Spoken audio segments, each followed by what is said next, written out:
Hello बच्चों, let's start with the question. And here the question says that the 10% law of energy transfer in food chains was given by. Options are Stanley, Tansley, then Landman and Wiseman. तो यहाँ पे हमें 4 options given है, उनमें से हमें बताना है the right answer for this given particular question. And the question says that कि ये जो 10% लॉ है, 10% लॉ ऑफ एनर्जी जो कि क्या होती है, ट्रांसफर होती है, उसके बारे में हमें बताना है which is transfer in a food chain.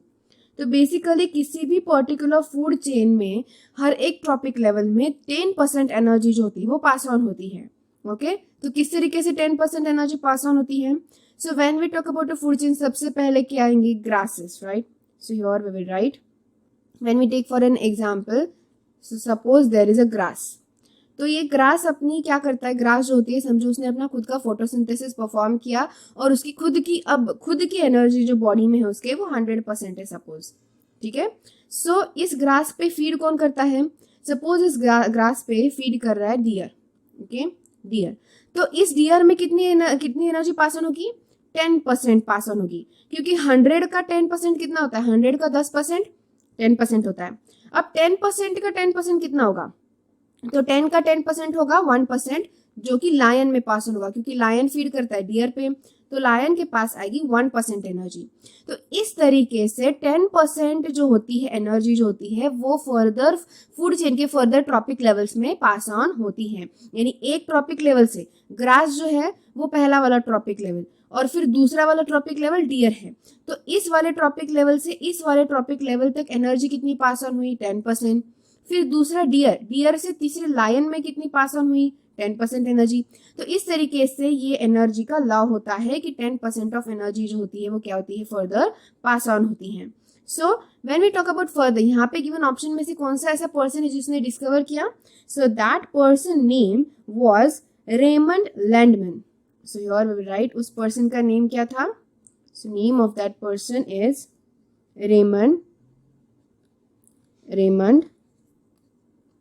Lindeman. Okay, so this was the person जिसने 1942 में ये लॉ बताया था, 10% लॉ जो है उसके बारे में एक्सप्लेन किया था, 10% लॉ दिया था कि इस लॉ के अकॉर्डिंग जो एनर्जी होती है वो एक ट्रॉपिक लेवल से दूसरे ट्रॉपिक लेवल में 10% ही पास ऑन होती है. सो इस तरीके से 10% लॉ बताया था. सो यहाँ पे गिवन ऑप्शंस अगर हम डिस्कस करें, what are the other given options, बाकी की भी ऑप्शन देखते हैं. तो ए ऑप्शन में क्या गिवन है? A option is about the Stanley. So who was the person Stanley? तो बेसिकली स्टैनले जो था ऐसा साइंटिस्ट था जिसने लाइफ के ओरिजिन के बारे में बताया था. So he gave the theory of origin of life. Origin of life की जो थ्योरी है ना, कि लाइफ किस तरीके से ओरिजिनेट हुई, किस तरीके से लाइफ जो है वो परफॉर्म हुई, so that is the origin of life. Life का जो पर्टिकुलर ओरिजिन होता है उसके बारे में बताया था. So that was the person Stanley. When we talk about the option B, that is Tansley. Okay, so who was this person now? Tansley. So he was the person जिसने ecosystem जो term है वो coin की थी. So he coined the term ecosystem. यानी कि ecosystem क्या होती है? इकोसिस्टम टर्म क्या है, ये वर्ड क्या है? इकोसिस्टम मतलब होता क्या है? इकोसिस्टम यानी कि हमें पता है इन्वायरमेंट में चलने वाली जो साइकिल्स होते हैं उन्हें हम इकोसिस्टम कहते हैं. सो ये इकोसिस्टम जो टर्म है वो कॉइन किसने की थी? टैंसले ने की थी. So he gave the term ecosystem. Now next the last D option, क्योंकि सी ऑप्शन तो हमारा आंसर है जो हमने ऑलरेडी बताया, डिस्कस किया है. And when we talk about the last D option, that is Weismann. So who was this person?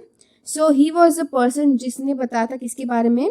Germ plasm की थ्योरी के बारे में, यानी कि हेरिडिटरी के बारे में, कि किस तरीके से continuity of germ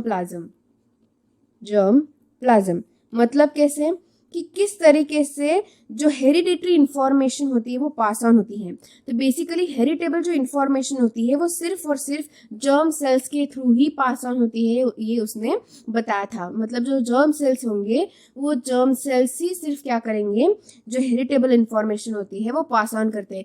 other than that जो बाकी कोई भी सेल होंगे, बाकी किसी भी तरीके के जो सेल्स हैं वो हेरिडिटरी इंफॉर्मेशन जो है वो पास ऑन नहीं करते. Only and only germ cells जो होते हैं, जर्म सेल्स, वो क्या करते हैं? हेरिटेबल इंफॉर्मेशन जो होती है वो पास ऑन करते हैं। फाइन। सो यहाँ पे हमने सारे ऑप्शंस डिस्कस कर लिए और हमें उससे ये समझ में आया कि सिर्फ करेक्ट आंसर ऑप्शन कौन सा है, that is option C. So only option C is our correct answer option. सो यहाँ पे हम लिख देते हैं हमारा करेक्ट आंसर ऑप्शन कौन सा है, it is C option. So I hope you got the answer very well. Thank you and all the best.